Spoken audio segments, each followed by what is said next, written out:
തടസ്സങ്ങളെ നിർവീര്യമാക്കുന്ന ഒരു ക്ഷേത്രവിശേഷത്തിലേക്കാണ് ഇന്നത്തെ തീർത്ഥയാത്രയുടെ വീഡിയോ പോകുന്നത്. നമസ്കാരം. തീർത്ഥയാത്രയിലെ ഇന്നത്തെ വീഡിയോയിലേക്ക് ഏവർക്കും ഹൃദ്യമായ സ്വാഗതം.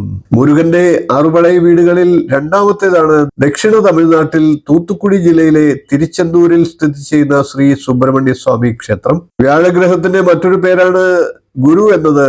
വ്യാഴത്തിന്റെ ദോഷങ്ങളെ ഇല്ലാതാക്കാൻ ഇവിടെ പരിഹാരങ്ങളുണ്ട്. ഈ സ്ഥലത്ത് വെച്ച് മുരുകൻ യുദ്ധത്തിന് പുറപ്പെടും മുമ്പ് അസുരന്മാരെ എങ്ങനെ തോൽപ്പിക്കാമെന്ന് ഗുരുവിൽ നിന്ന് ഉപദേശം തേടിയതായിട്ടാണ്. മുരുകന് വേണ്ട ഉപദേശം നൽകിയ ഗുരു ഭഗവാൻ അപ്പോൾ മുരുകന് തൊഴുതു പ്രാർത്ഥിക്കുവാനുള്ള ഒരു ഇടം നൽകി അനുഗ്രഹിച്ചതായിട്ടാണ് പറയുന്നത്. പിന്നീട് അത് വ്യാഴക്ഷേത്രം എന്ന് കീർത്തി നേടുകയുണ്ടായി.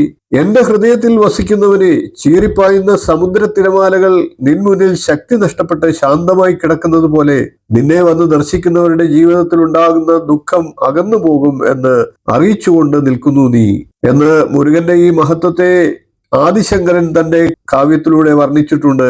വ്യാഴാഴ്ച ദിവസം ഇവിടെ എത്തി കടലിൽ സ്നാനം ചെയ്ത് മുരുകനെ ദർശിക്കുന്നവർക്ക് വ്യാഴഗ്രഹത്താലുള്ള ദോഷങ്ങൾ മാറി ജീവിതം ഐശ്വര്യ സമ്പുഷ്ടമാകും എന്നാണ് ഐതിഹ്യം. ജീവിതത്തിൽ ഒരിക്കലെങ്കിലും തിരുച്ചെന്തൂരിലെത്തി മുരുകനെ ദർശിക്കാനായാൽ അത് പൂർവ്വജന്മ പുണ്യമായിട്ടാണ് കരുതപ്പെടുന്നത്. വീഡിയോ ഇഷ്ടപ്പെട്ടുവെങ്കിൽ ഒന്ന് ലൈക്ക് ചെയ്യുക, ഷെയർ ചെയ്യുക, ചാനൽ ഒന്ന് സബ്സ്ക്രൈബ് ചെയ്യുക. നിങ്ങളുടെ അഭിപ്രായം കമന്റായിട്ട് അറിയിക്കുക. ഇനിയും ഇതുപോലുള്ള ക്ഷേത്രവിശേഷങ്ങളുമായി നമുക്ക് തീർത്ഥയാത്രയിൽ വീണ്ടും കാണാം. നന്ദി, നമസ്കാരം, ശുഭദിനം.